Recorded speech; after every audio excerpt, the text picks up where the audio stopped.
আমরা কারো কাছে কোনো আনুকূল্য চাই না, কিন্তু আমাদের কোনো ক্ষতি করতে আসলে আমরা কিন্তু ছেড়ে দেব না।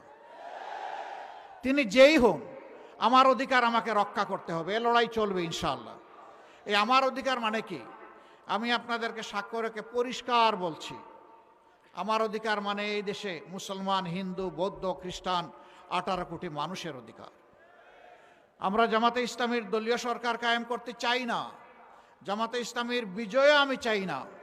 আপনারা বলবেন আশ্চর্য, আমরা তো সেই বিজয়ের জন্য মিছিল দিচ্ছি আর আপনি চান না, এটা কোন ধরনের কথা? হ্যাঁ, আমি চাই না, আমি 18 কোটি মানুষের বিজয় চাই। 18 কোটি মানুষের বিজয় হলে সে বিজয় আমাদের সবার। দল, গোষ্ঠী, পরিবারতান্ত্রিক রাজনীতির কোনো বিজয় আমাদের কাছে নেই।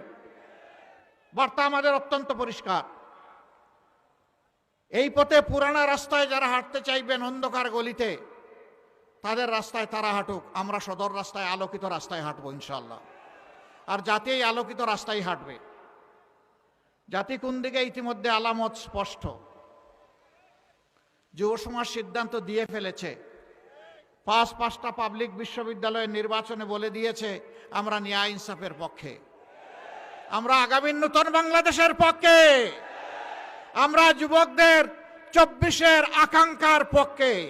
এর রায় তারা দিয়ে দিয়েছে। মায়েরা, বোনেরাও তারা তাদের অপিনিয়ন ব্যক্ত করতে শুরু করেছেন। তারা বলেছেন, আমরা, কেউ মাইন্ড করবেন না, এখানে 11 দল আছেন, যা বলছেন আমি তাই বলতেছি। কেউ বলেন আমরা ইসলামী দলের হাতে নিরাপদ, কেউ সুজা সাপটা বলে আমরা জামাতের হাতে নিরাপদ। এই অবস্থা দেখে অনেকে এখন একটু মাথা গরম হয়ে গেছে। কিশোরগঞ্জেতে বোধহয় এখন চৈত্র মাস না? হ্যাঁ, মাঘ মাস। তো মাঘ মাসে যদি মাথা এত গরম হয়, চৈত্র মাসে কি হবে? একটু ঠান্ডা থাকুন, ধৈর্য ধরুন, 12 তারিখ পর্যন্ত জনতার রায়কে সম্মান করুন। সুষ্ঠু নির্বাচনে যিনি নির্বাচিত হয়ে আসুক, আমরা তাকে অভিনন্দন জানানোর জন্য প্রস্তুত। কিন্তু চূড়াই পথে আর কোনো নির্বাচন হবে না ইনশাআল্লাহ, হতে দেওয়া হবে না। সমস্ত চূড়াইগুলি বন্ধ করে দেওয়া হবে। সেই পথেই আমরা এগিয়ে যাব। আমরা চাচ্ছি মানুষ একটু শান্তিতে, নিরাপদে থাকবে। কৃষক তার জমিতে ফসল ফলাবে আধুনিক প্রযুক্তি নিয়ে। একজন শ্রমিক তার ন্যায্য পাওনা পাবে শ্রমের, এবং সে একটা মানবিক মর্যাদায় সেখানে কাজ করবে।